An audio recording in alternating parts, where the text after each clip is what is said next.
La alimentación es un fenómeno social y cultural. Consiste en combinar e integrar diferentes alimentos para crear lo que llamamos la comida.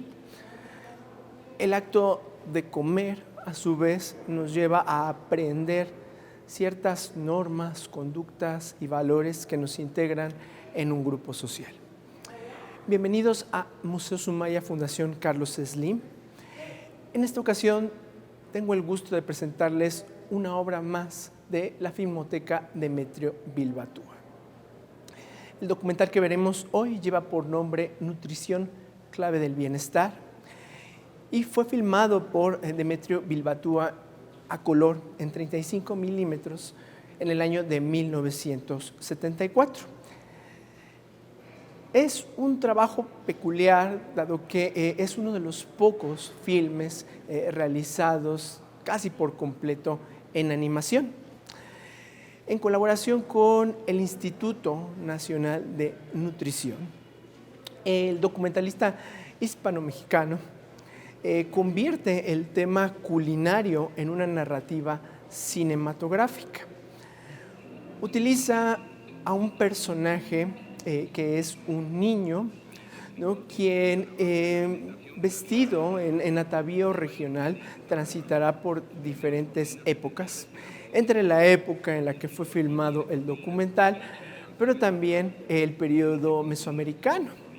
De hecho, se remonta a esos tiempos para conocer la dieta mexica, que estaba basada en el sistema Milpa, ¿no?, y a su vez lo contrapone con las influencias hispanas que sin lugar a dudas generaron una transformación importante en la dieta nativa.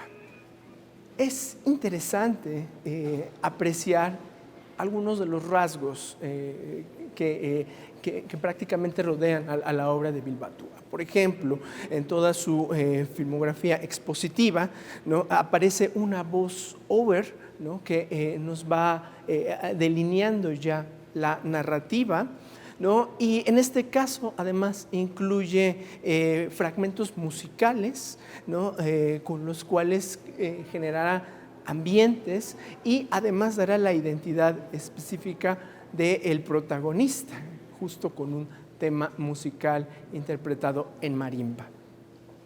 También es destacable el raccord de movimiento o continuidad de movimiento en una de las secuencias donde vemos desplazarse a este niño que viaja en su carreta, ¿no?, entre el inmemorial tiempo del campo, ¿no?, y la ciudad contemporánea, para posteriormente ingresar a un supermercado donde se volverá consumidor.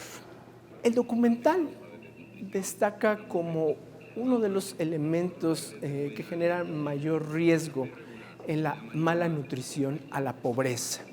En 2016, México contaba con más de 53 millones de personas, ¿no?, en estado de pobreza, que en equivalencia significaba más de un 43% de la población.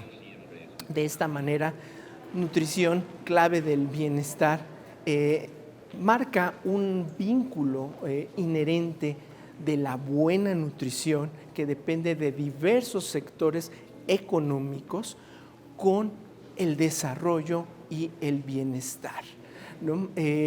No obstante, ¿no?, el documental a su vez funge como un punto de comparación con el panorama actual. Los campos irrigados y fumigados, la creación de semillas que se adapten a diversos entornos hostiles, a su vez la industrialización de los alimentos, que en los 70s fue vista como una alternativa, pero hoy se vuelve amenaza dado el acaparamiento y la desprotección para los pequeños productores. Son temas que el documental nos lleva justamente para una reflexión más profunda, ¿no? A su vez, entender que nutrición, clave del bienestar, nos permite revisar la implementación de una política alimentaria, ¿no?, generada durante el primer lustro de la década de 1970. Les invito a ver este documental de Demetrio Bilbatúa, Arte para Todos. Ya lo decía el barón de Humboldt, obstáculo fundamental al progreso de los indios americanos, y acaso el más cruel de todos, es el hambre. Están acostumbrados a contentarse con la menor proporción de alimentos necesarios para vivir, y su número crece sin que el aumento de subsistencias sea proporcional al crecimiento de población.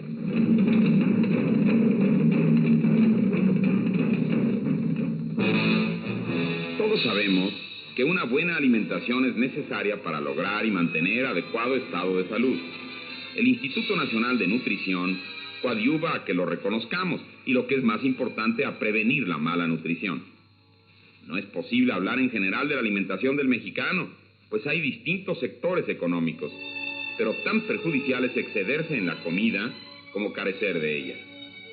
El cuerpo es muy sensible a la composición química de su combustible, y así necesitamos carbohidratos, grasas, proteínas y minerales.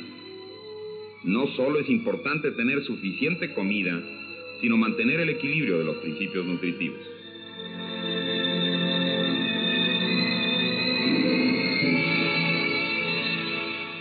Al igual que un motor, cuando el cuerpo humano funciona, gasta energía.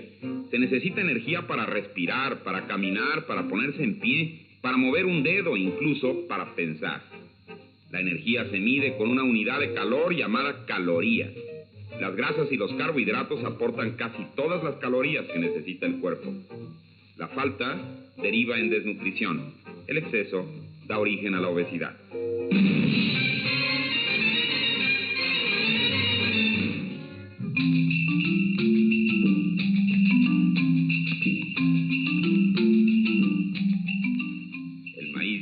Constituían la base de la alimentación de la dieta indígena. El maíz tiene indudable valor, pero menos proteínas esenciales que el arroz y el trigo. El frijol sí tiene proteínas, y el chile, al darle sabor a los dos, permite consumirlos sin monotonía. Recomendable es agregar vegetales como acelgas, verdolagas, quelites, zanahoria o espinaca, y saborear frutas, las de la estación, como hacían los antiguos poderosos mexicas. El pan, las sopas de pastas y la leche fueron traídas por los españoles. Algunos comen más de lo que debieran.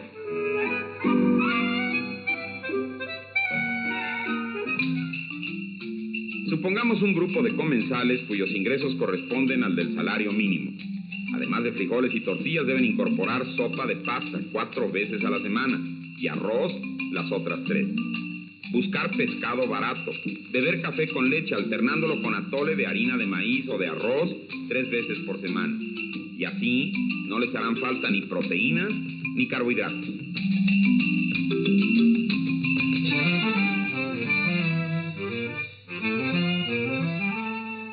Cuando se come, hay que hacerlo de buen humor, porque el estado emocional afecta el tiempo que tarda el estómago en vaciarse.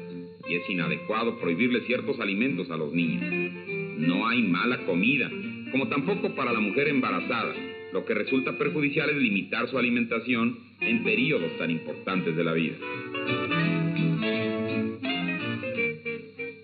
La más importante causa de desnutrición, la pobreza. En el mapa, el color verde es de buena alimentación, el café regular, el amarillo mala y el resto muy mala. Los campesinos mexicanos tienen poco rendimiento económico.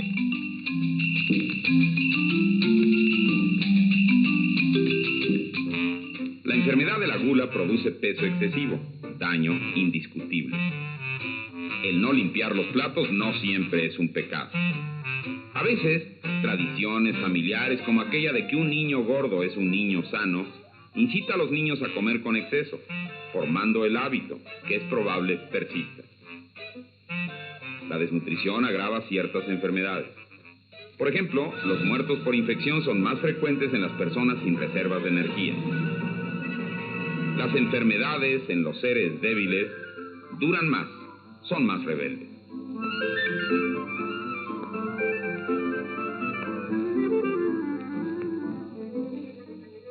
Los niños pequeños que con tanta frecuencia padecen enfermedades respiratorias y diarrea, les hacen creer a sus madres que el alimento los empeora y así se los limitan. Para colmo, lo que comen no lo absorben bien, lo desaprovechan. La desnutrición en la niñez hace que el niño crezca con menor rapidez y a veces deje de crecer.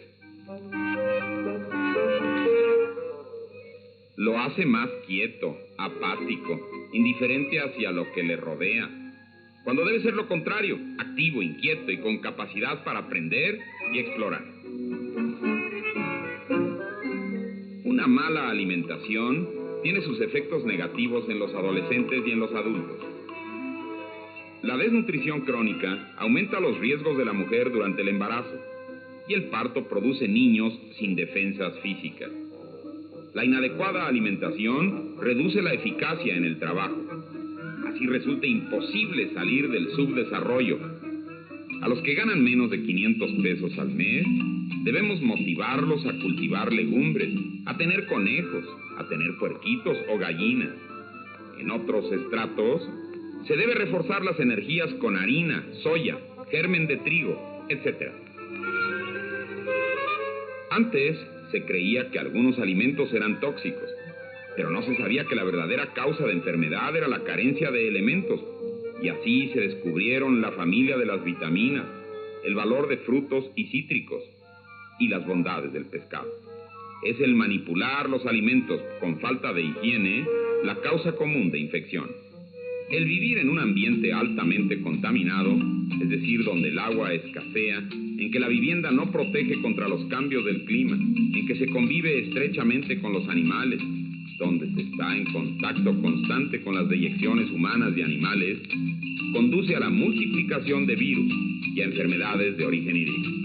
Del territorio nacional, solo el 15% de las tierras ofrece buenas condiciones para el cultivo. Para hacerlas medianamente productivas, se requiere irrigación, fertilizantes e insecticidas. Todo ello es costoso. Eso, sumado al crecimiento demográfico, hace que la producción de alimentos no sea suficiente. En nuestros mares, la fauna es abundante, pero el pescado no se ha adentrado en el gusto popular y le falta además acceso a los centros de consumo. La industrialización alimenticia es un poderoso recurso para conservar, abaratar y facilitar la distribución. Al ser la desnutrición un problema tan antiguo como complejo, no es posible resolverlo con simples consejos. Se han tomado medidas, es cierto que han mejorado la situación, pero desafortunadamente no son suficientes. Me pregunto, ¿por qué no ponerse a trabajar en huertas familiares, señores desobligados? En el renglón de cereales los logros son muy importantes. Es posible desarrollar en México variedades de semillas de maíz y de trigo de alto rendimiento, adaptadas a las difíciles condiciones de suelo y clima de nuestro país. Se aumentó la cantidad de tierras irrigadas. El uso de fertilizantes e insecticidas se ha incrementado, pero nos está ganando la carrera el número de nacimientos.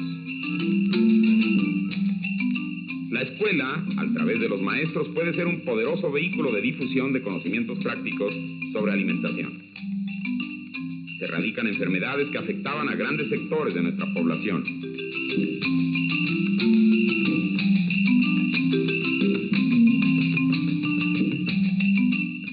Para lograr una buena dieta son básicos los siguientes principios: que sea balanceada y variada, aunque modesta.